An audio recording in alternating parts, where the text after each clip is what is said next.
Hello and welcome to the Dyslexia Life Hacks podcast. My name is Matthew Head. On this episode, we're going to look into dyslexia when it comes to inventions. My guest today is Jock Boyle. Jock left school when he was young with no qualifications and labelled slow. Having done some military service, he spent most of his life working as a lorry driver for over 25 years. During this time, his brain baked away in the background and came up with a new invention. This invention reduces blind spots on large vehicles, which could have a huge impact on road safety, particularly for pedestrian cyclists and motorcyclists. He has patents pending, as well as I saw this week, he has a new patent in his name. So welcome to the podcast, Jock. Thank you. So I thought what I'd do is dive straight into how you think being dyslexic is an advantage when it comes to being an inventor. I think knowing that you can think differently about things, it's like having foresight and just the way you process the information. Yeah, and it's been like that from a very young age. Yes. It's only recently that I've found out that it's dyslexia. Oh, okay. So did you find as a kid you were probably having something that you didn't quite work for you, and you would come up with some random solution in the background or an alternative to doing it? Yeah, I've always known I've been different and been left-handed, so I was always adapting things or working out how I could use it left-handed. But you know that's the dyslexic in me as well, is figuring it out. Yes. Because how did you find out, by the way? Because you're saying you only found out sort of recently you're dyslexic. So have you spent most of your life kind of not quite sure why things don't quite work the way you expect them to? Yeah, I've always known that I've been different. But it's only recently, when dyslexic became commonplace and recognised as, I think. Oh, okay. So did you go get yourself statemented or tested, or did it just kind of read around it? It was like, that's something that I've never done. And okay. Because I see it now as, I'm left-handed and I don't need to be diagnosed as being left-handed because I know I'm left-handed. I've got all the traits of dyslexia, so I don't need to. But it's completely different now because, being diagnosed now when you're young, then you can get all the help that's there for you. Yes. Because it's recognised now and there's not as much stigma attached to it. But I'm not likely to go back to school. So never say never. No, well, I will. But I obviously follow all your hacks as well. Yes, thank you. So, if I'm having a problem with something, then, there's lots of sources of how to combat it. And that's the inventor in me as well, because I'm faced with a problem and then I work out how I can solve that problem for me. Yes. That brings me on to your lens.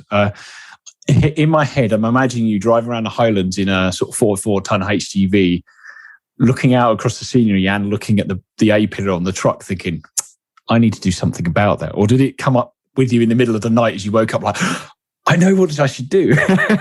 No, it goes back to when my first driving lesson in Berlin in a car.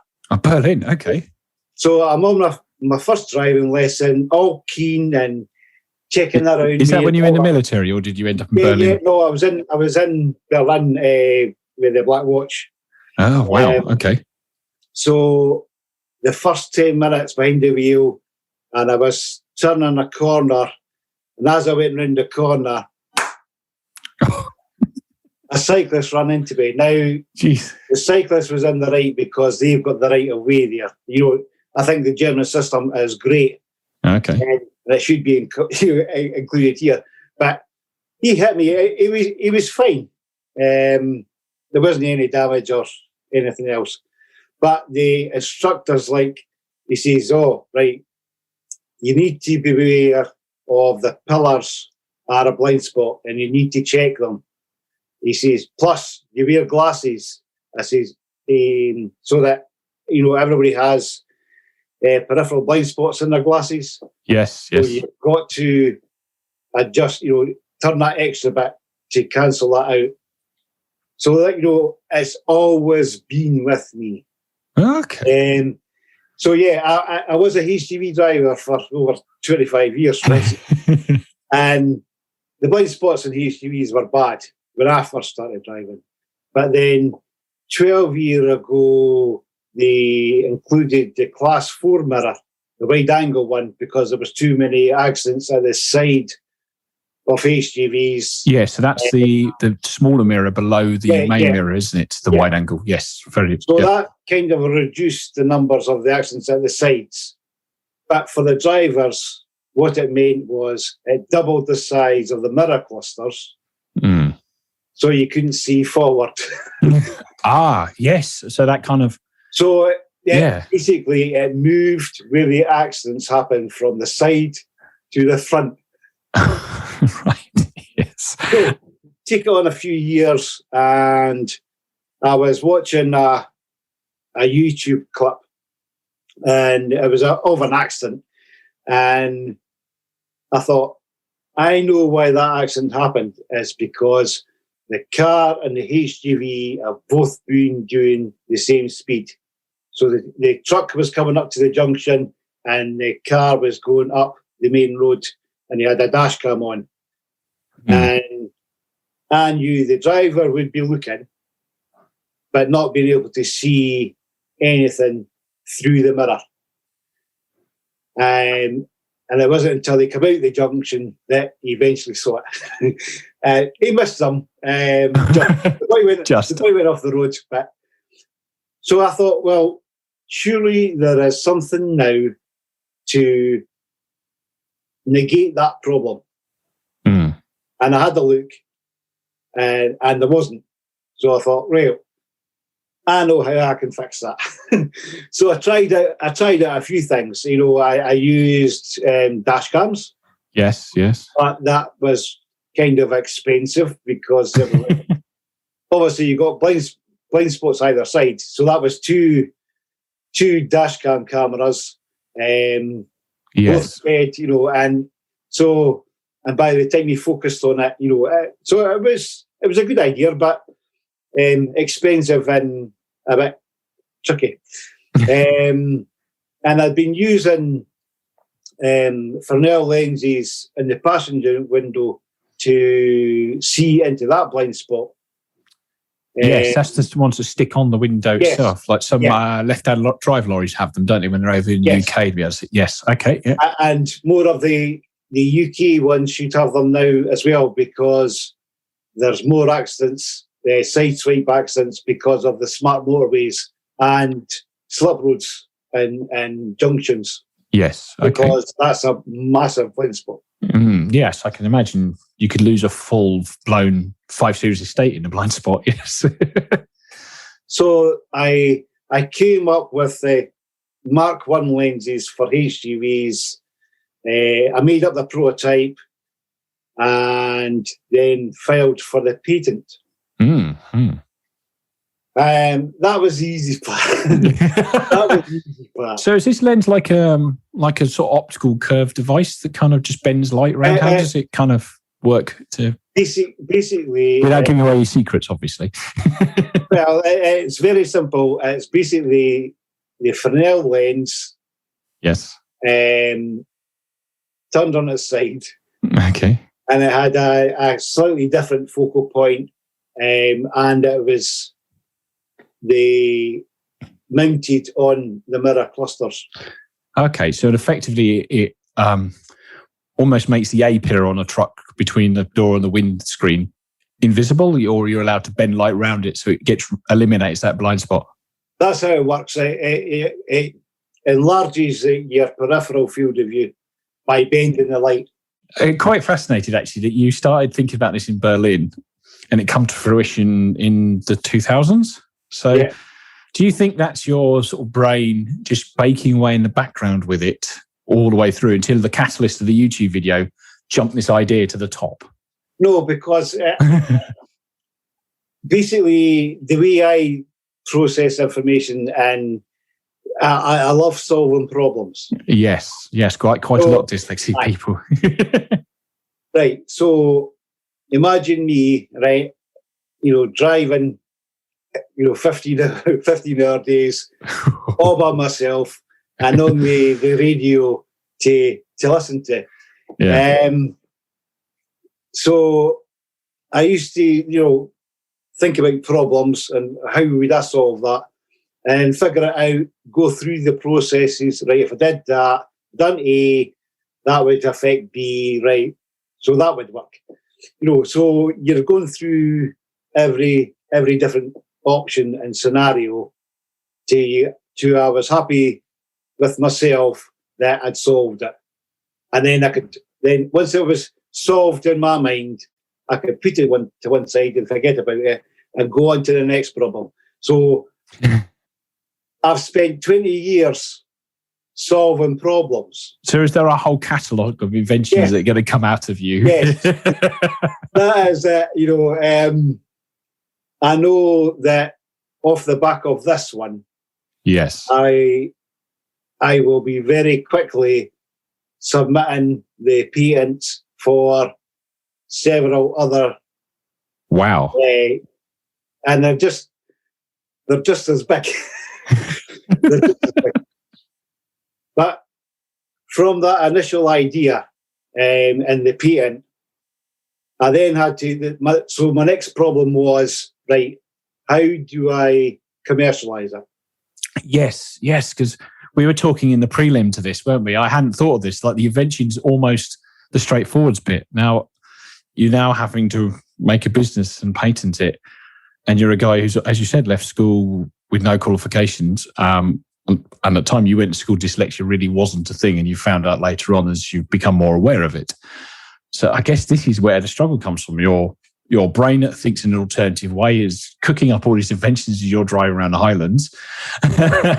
And now you've got a business that ties it, which I guess is now the long road, isn't it? How do you go about doing anything like that? It's not something I've ever had to do. Yeah, but you see, there's... for me, it was an adventure. And it was just... Good. the way I looked at it was, right, here's another problem. What do I have to do next? Oh, brilliant. I like it. It just challenges to get stuck into. Yes. So I knew, I sort of had I went to startup conferences and learned what you needed to start up a business and, everything required, bookkeepers and tax and sales. And so, right. First of all, number one, right, a bookkeeper. Yes. Because I'd already, spoken to HMRC and everybody like that, and I knew that there was no way that I could communicate with them and understand them, so no. I went to, I found an accountant, and then I've changed that a couple of times. Now I've got a bookkeeper that I understand, that understands me, and we get on a great, because she just fires me an email with what she needs and I get it back to her. Oh, brilliant. So you kind of almost division of labour. You are aware the bookkeeping side of it and the kind of that side of the business is not your strong point, so it liberates you to get on with what you are good at. And I think that's the problem with lots of inventors. because they have the idea and they've got a vision of where it's going to go and how it's going to sell and everything else, but there's a lot more to it. Yes. I've helped a few other inventors or tried to help a few other inventors, and some of them they think their idea's perfect and it doesn't need to change or doesn't need anything. Their name for it is fantastic, and but that's not the process. So I've got a couple. One guy, he was adamant that because people have been telling, "Oh yeah, great idea" and everything, he wasn't going to change anything about it or accept any help because he knew it was going to, and it didn't work. Don't. Well, it was a good idea, but he wasn't willing to give anything of it away or accept that it was going to change. Yes, so too entrenched in his own thinking to be able to kind of, because I suppose it doesn't matter how good your idea is, if you can't get it to market or in front of enough people, there are millions of them, I imagine, in the world that just sit in the back of somebody's shed. Yeah, I mean, it's you see the people, I watched Dragon's Den for day one. Yes. And you see people going on there, they've got fantastic ideas, but no business sense at all. Yes. So how did you, because obviously we've sort of spoken about how school system it didn't work for yourself, I suppose, putting it politely. Now, all of this business stuff needs a fair bit of sort of academic, doesn't it? I imagine you're having to read a lot of things, write a lot of letters and stuff to people, and you're using written communication as well as your verbal to put your invention in front of people. You seem quite good verbally, and that's probably the advantage dyslexic people come up with. How did you find the other stuff? How did you try and, I don't know, mitigate, or what sort of way did you find to work around some of the other stuff that you just may struggle with? Well, it's fascinating because I've always been good at networking. Yes. So I reach out to people that have that knowledge. I say, right, how do you, I've got this, how do I do that? And a few years ago, I connected with Alison Edgar, the dyslexic author of, she's a godmother of entrepreneurs, and she had a book, The Secrets of Sales. Right. So I read about that and their methodology. And because she's dyslexic, I understood it. Ah, yes. Because I understood her methodology. And I thought, that's how that works. That's how you speak to people. That's, it's the disc method where, people have got different colours. Yes, I think I'm aware of it. So basically, for then, I realised that, right, so I was selling myself as well as selling the product. And that's how I've approached things. I did have somebody that was, lockdown came, and that totally changed everything for me. Yes. I was nearly having to give up because 6 months prior to the first lockdown, I had to give up my full-time paid job, which was still driving lorries. Yeah, I was driving. Okay. And I was testing the lenses out and everything. And I can imagine you were going to work in the morning, sticking stuff on the screen of the lorry to try it out. Were you? But I mean, it's. I was driving around about London and all over the country. Oh, that certainly gives you a good test drive around London. But that's where it's, the traffic and cyclists and yes, murder. But yes. So that's where I had to give that up because my wife had an accident and lost her mobility. Oh, no. Which, again, me being me, that was a problem. But it was sorted because I converted the room downstairs that had an ensuite. Yeah. I put in handrails and made everything up so that she didn't have to go up the stairs. Excellent. Quite practical then. Yeah. And I had to wait for the council or whoever to come in and do an assessment. It was nearly 6 months before we actually got any assistance in. Oh, wow. So, as well as running a business and having no full-time income. Well, running a business. But what I did do was, at the time, I was driving a Friday, Saturday, Sunday, Monday away.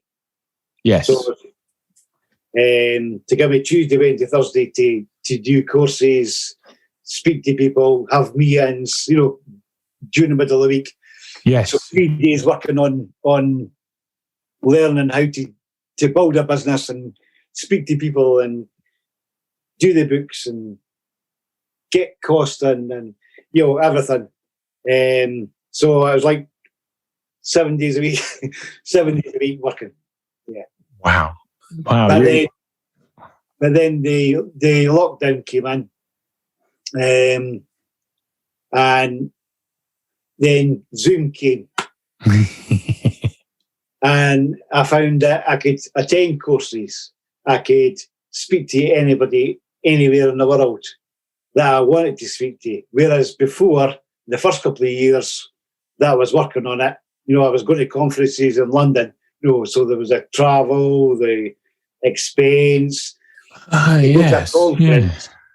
It was costing me £300 to go to this conference on a chance of speaking to somebody.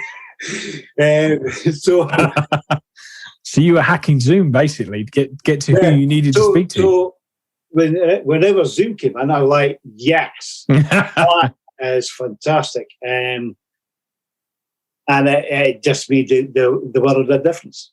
Yes, I can imagine. I hadn't even thought of things like that because I was talking to somebody the other day. They were talking about the Institute of Engineering Technology. They have regional conferences each year. Yeah. But this year it's a global one because it doesn't matter what region you're in. You just join in. Because who cares? Why do we have a regional conference on Zoom? What's the point? So, yeah, I hadn't thought of it like that. So that must have really helped you drive things forwards because is your business pretty much you and a few smatterings of employees to kind of delegate tasks to, or are you sort of slowly growing? Me. No, because I've financed everything. Yes, myself, right, and it's not cheap. No, I can imagine. And there was all the money for obviously going to these conferences and trying to speak to people, go to shows and exhibitions. I did do an exhibition previously in London, but I went to all the exhibitions just to speak to people about what I was working on. And how do you find response for that? How are people? It's always been great. Once I discovered how to explain it to people to understand. Yes. Because me explaining it as a HGV driver about HGVs, people didn't get it. Okay. But because I've now developed it for every vehicle, because every vehicle has that problem. Yes, because believe it or not, car makers care whether the car rolls on its roof in an accident. So they have to beef up the pillars. Yes. So the pillars are 2 or 3 times the size. Yes. To accommodate the airbags, just in case you're involved. Yeah. And if you're upside down or any of that kind of stuff, the roof needs to cope with the stress of it. Yeah. Yes. And we all wear seatbelts in case you're involved in an accident. Yes. But what is the major cause of accidents? Not seeing anybody. Not being able to see anybody. Why? Because we can't see through the pillars. We can't check the blind spots because we've got the seatbelt on. So yes, great. At least you're going to survive a crash. But that crash might be because you haven't looked. Or you've seen but not seen, is the classic one, isn't it? The sorry, I didn't see you there, mate. Accident, or SMIDI, as it's referred to sometimes. Yeah, I hadn't realised you'd rolled it out to cars too. It's because I don't want to put that much out there until I'm actually making them. Because yes, I can see that.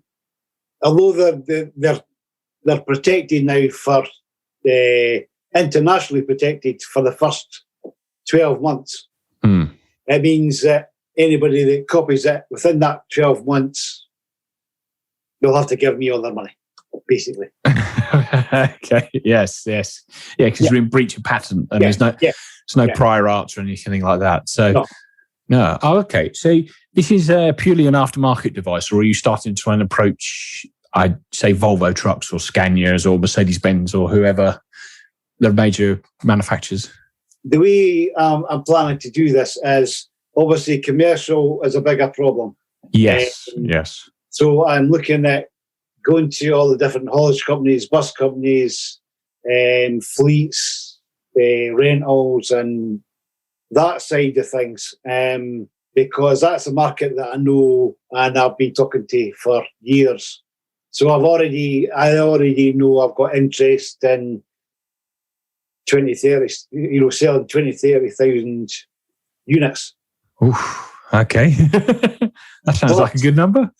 Plus, with Transport for London bringing in the direct vision standard law, yes, in which they want to reduce the amount of dangerous vehicles that are in London, which was great for me because, it saved me doing 4 years of research into the causation of accidents and how to solve that problem. Oh, of course, because they've just done it for you. They've done everything for me. And all the recommendations, like bigger windscreens, lower level, glass in the door, as everything is covered by my lenses and LensTech's lenses. That I've just teamed up with. Oh, is LensTech an alternative company to yourself, is it? Well, they provide the lenses for the passenger windows, and I mean the Fresnel lenses are useful in other things as well. They also do solar cookers for the third world. That's a joint venture with Strathclyde University. Okay. They also do the wee mirror things for ATMs. Behind you. Yes. So they've got a kind of varied thing, and plus we're working on a joint venture. Wow. That I can't say an awful lot about, but fair enough. It is another safety lens. No. So what is your thoughts on? I've seen some lorries now are getting the mirror cluster removed, and they're putting cameras on little like Trek ears on the side. Is that what is your thought on that? Because that kind of eliminates the cluster being in the way, but doesn't eliminate the A pillar. No, it just the only selling point for those mirrorless ones or the cameras is they're selling it to the companies as being more fuel economical. Yeah, less drag with the mirrors. That makes sense. So it doesn't actually improve the visibility around the truck then? No. You see, the problem is they're not that reliable. Okay. And that's scary for a mirror on the truck. Yes. The driver is looking at monitors, right? Yes. So it takes that a bit longer to process that information. Because your eyes have to refocus to the non-natural. Yeah. Of course, yeah, I hadn't thought of that. So it might look, I can see what's here. But it's your brain that's processing the information. Yeah. And it takes just that wee bit longer. Plus, the size of the monitors and where they have the monitors, well, you still can't see through them. Right. I see. They've stuck them in the way, basically. Yeah. Yeah. Right. all they've done is move the mirrors inside. I see. Same problem, just outside the truck, right? So you've still got that problem. So your lens is still important. Yeah. Wow. It sounds like you're really going places with this. It's great to hear that, coming from a long way back, where driving around in Berlin and tipping a cyclist over, and struggling at school, that you're now not only a successful inventor, sounds like you're a successful entrepreneur to go with it. Yeah. And it is because I like to find out how things work. So I went into all the research, and it did take me a while to read. But did you do anything to get round helping you with reading? Because I imagine reading is not your strong point. Obviously, I've followed your hacks. But it has, over the years, I've come up with my own version of how it works for me, and I think that's what works. Well, considering this is Dyslexia Life Hacks podcast, do you want to expand on what your hacks are for your version for you? Because always up for new hacks. Well, it's basically everything that's there, but just my way of doing it. I'll see something and I'll go, right, how can I use that? And I'll try it. And then if it works, then I'll use it, or change it a wee bit and say, all right, it might work better for me this way. And that's that. Okay, yes. Yeah, so you kind of read a hack, say on the website or wherever you've read it, and then just sort of customize it slightly to your own needs, which is kind of what it's there for. Like, it's to get people turned on to these ideas, and then always make them your own after a while. Because why not? Yeah. Wow, no, that is really cool. What would your advice be to sort of young dyslexics or young inventors from your experience of going through this process? Anything is possible, and anybody can do anything. And being dyslexic is, for me, I see myself better than being normal. Because, everybody can be normal, but nobody can be, not everybody can be dyslexic. Oh, no. And it is a gift. Yes, I agree. I see that in education. And now you look at the last year with education, and people go for their hires and, all that. But in the future, people are saying, well, you've got those qualifications during COVID. So they don't mean nothing because, they were giveaway. Yes, you're referring to the fact that they haven't sat exams. The teachers have graded them. That's, So it's a different system. Yes, it is, compared to before, yeah. So, and it's, I've never been one for labels. I hate labels. Yes. Because as soon as you put a label on it, then you're judged to be either this or that. And for me, people might look at me and say, oh, you're just a HGV driver. What does he know about business? But I look at it differently and say, well, I've been an employee all of my life. Yes. And I know what a good business is. And I know how a good business is run. And that's how I'm going to run my business. Yes, I can see what you mean. You've spent most of your life, and you've probably worked for some not so good businesses too, if you've been driving lorries for 25 years. But it's just data you're collecting all the time, the same way as you're collecting data and coming up with inventions as you're driving along to pour into your business. Yeah. I mean, we all learn by mistake, right? Definitely, yeah. Right. So I learn by other people's mistakes. Yes, you can learn by mistakes. They don't just necessarily have to be yours. So I've got a mentor who is also dyslexic, is also an inventor. Oh, yeah. Tanya Ewan, she was the event, a woman of inspiration 2017, and she was an inventor of something. It was for reading your energy output and gas readings. Okay. And she had that patented, and she had her business going and everything else. And she involved her family and funding everything.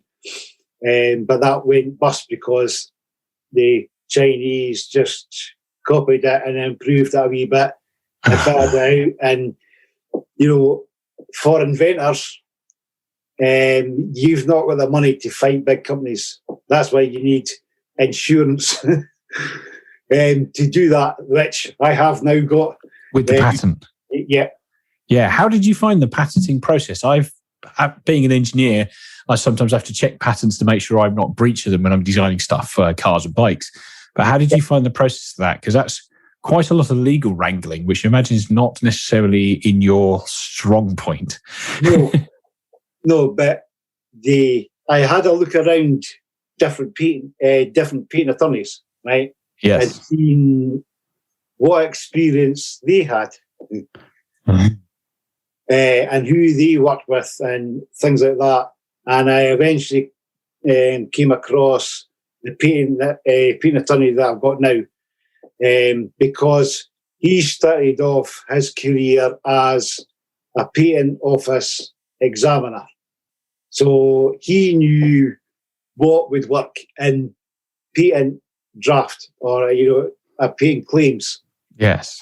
What he would be looking for. So he knew everything to cover. So that's why I chose him. It sounds to me that not only are you a brilliant inventor with quite a creative mind that just sits away in the background coming up with ideas, but you seem really good at finding the right people to help you along this journey. Like every example you've come up with during our talk has always been, I've researched this and I found multiple people and found other people who've done this, and then extracted who I believe is the best person to drive my idea forward, which is your invention. But this is me now, because I've made all those mistakes before. Yes. I've had companies do work for me, and it wasn't anywhere near what I wanted. Mm-hmm. And then I found a company that could do what I wanted and delivered what I had in my mind exactly. And I'm like, race. Yes, of course. But that's the thing, isn't it? I like the idea of, have you ever heard the expression failing forwards? So, where you fail, but you actually take a step forwards because now you've learned something to move on. The only place that failing tends to be a problem is education, unfortunately. But as adults, we just need to fail a bit more often sometimes. One of the greatest inventors, certainly he's a hero of mine, is Thomas Edison. Mm-hmm. Now he's thousands of patents. Yes. And he was dyslexic. Yes, he was. Yes. Since discovering the dyslexic and the amount of inventors that were dyslexic, and go back through time, it's easier to find one that's it's harder to find one that isn't dyslexic. Yes. Non-typical things would not get thought up necessarily by very typical people, I guess. Just yesterday we had Richard Branson going up into space. We did, yes, I saw that, yeah. because he had that dream years ago. Now, the way he does everything is an inspiration to Dyslexic and everybody else. You know, Yes, it is. I heard recently that he's not using people's CV or the qualifications on CVs now. No? Because, he didn't have any qualifications, so... Yeah. I like. I've heard an interview somewhere that he was one of his ways of testing whether the manuals and stuff for his business are any good is he reads them, because reading's not his great point, being quite heavily dyslexic. If he can't read them, then they failed the test. And basically that is it. You've got to be able to understand it. Yes. So one thing. Some of the examples, like you were saying with Branson and yourself, is just the grit and determination, like the amount of things you've done to keep this invention going forwards and your business moving. That's quite a lot of determination from yourself to get it done. What do you think drives you in that way, or where did you learn it? I think it's a combination of two things: is proving that I'm right. Yes. And everybody, like the school, were wrong. Yes. And that is that driving force. But I mean, I'm the same with everything I've done. Twice, I've went to court to defend myself on speeding tickets. Okay. Twice, I cleared my name. Oh, wow. Okay. And twice I've taken the DWP to court because... Department of Work and Pensions. Yes. Yeah. Because I don't like the system. Well, why do you not like their system?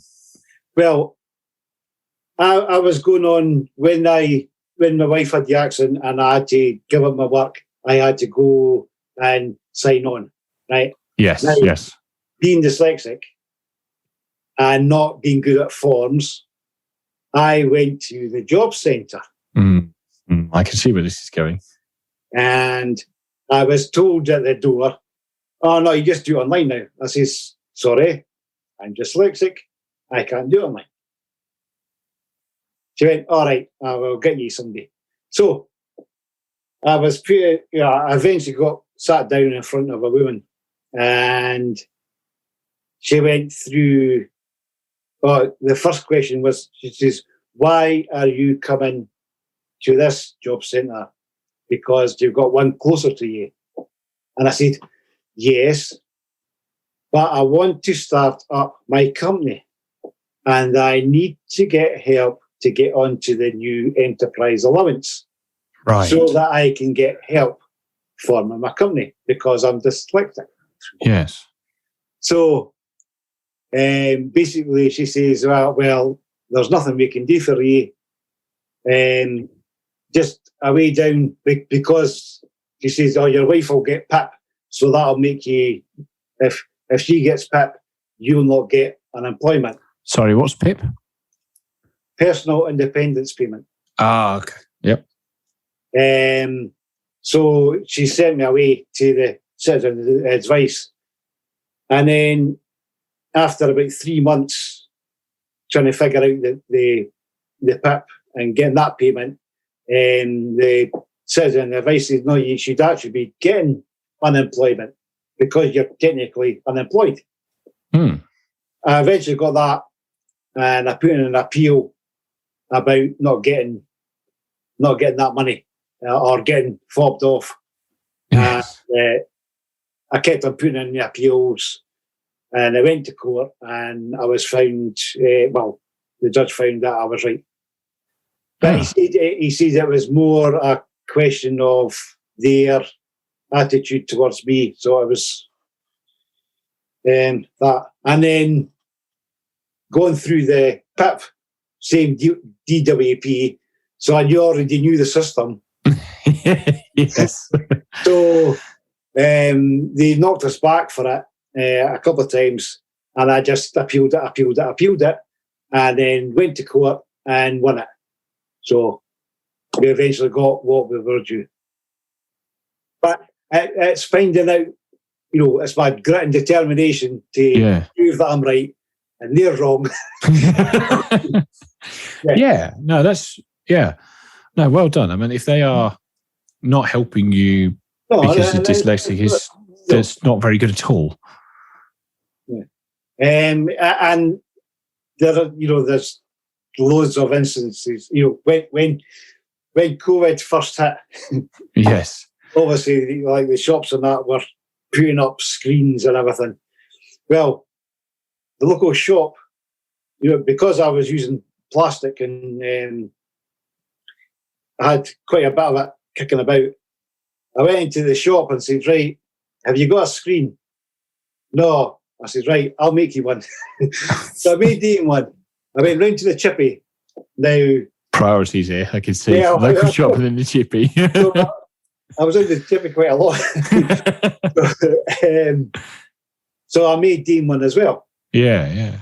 Because not only was I keeping Dean open and safe, I was keeping myself safe as well. Of course, yeah. And I was making sure my chippy was open. Yeah, got to keep fed. Yeah. Brilliant. I mean, I like doing. I like fixing things. I grew up with my dad. My dad was an engineer. He did all sorts of things. But one of them was he used to fix washing machines, and that's where I learned it. And it's something I do for fun. I fix people's washing machines or hoovers or whatever. People. You're quite the man in your local community. Then everybody bring you all their kit to fix. Yeah, but I mean, there's just been a new law passed where things have got to be repairable because yes. It's got to a stage where nobody can repair anything, or you get a call out, and the call out costs more than just crazy. Yes, I know what you mean. It's now cheaper to buy the washing machine than get the motor, the brushes in the motor of your current one, and yes, that's not doing the world much good, is it? Unfortunately. Okay, I think what I'm going to do is to wind this up. Really, is I've got a few rapid fire questions. They don't necessarily need rapid fire answers. We've kind of touched on a few anyway, but I've been asking all my guests this because it's kind of fun. So, first one is: what prejudice did you have about dyslexia that you have proven wrong or has been proven wrong? I think everything. Yeah. People see it as a disability, and I don't see it that way at all. It's just different. I agree. That's what I agree. And if you were having to describe what being dyslexic is to an alien that come from another planet, how would you do that? Better than normal. Because I see people that are neurotypical, and they're all sheep, and they all do the same thing, and they're all influenced by the same way. Whereas, if I see something that doesn't work, I won't do it. Whereas, they will, that's the rules. I've got to do it that way. And it just doesn't make, if it doesn't make sense to me. Well, you spent a lifetime having been somebody that the sort of regular system didn't work for them, i.e. the school system, having to find alternative ways to do stuff. And now you're putting it to good use to save some lives, which I think is brilliant. Yeah. Well, I'd like to thank you for spending some time on today. It's been really interesting. It's gone in places I was surprised it was going to, but it's been really interesting hearing about not only being an inventor, but the business side of it really surprised me. So, yeah, thank you very much for coming on. That's the hardest part. Yes, but definitely worth it by the sounds of it. Oh, yeah, I will be. I'm still thinking about the seatbelt, but for motorbikes. Oh, yes. Watch this space. But they've got airbags on them now, so... Yeah. I think this would be cheaper. Potentially. Right, well, thank you very much for joining us and spending some time with me this evening. Well, thanks very much. So for all show notes, I will link some of the things Jock has spoken about in the show notes for this episode, which will be available at dyslexialifehacks.com/podcast. Thank you, everybody, for listening.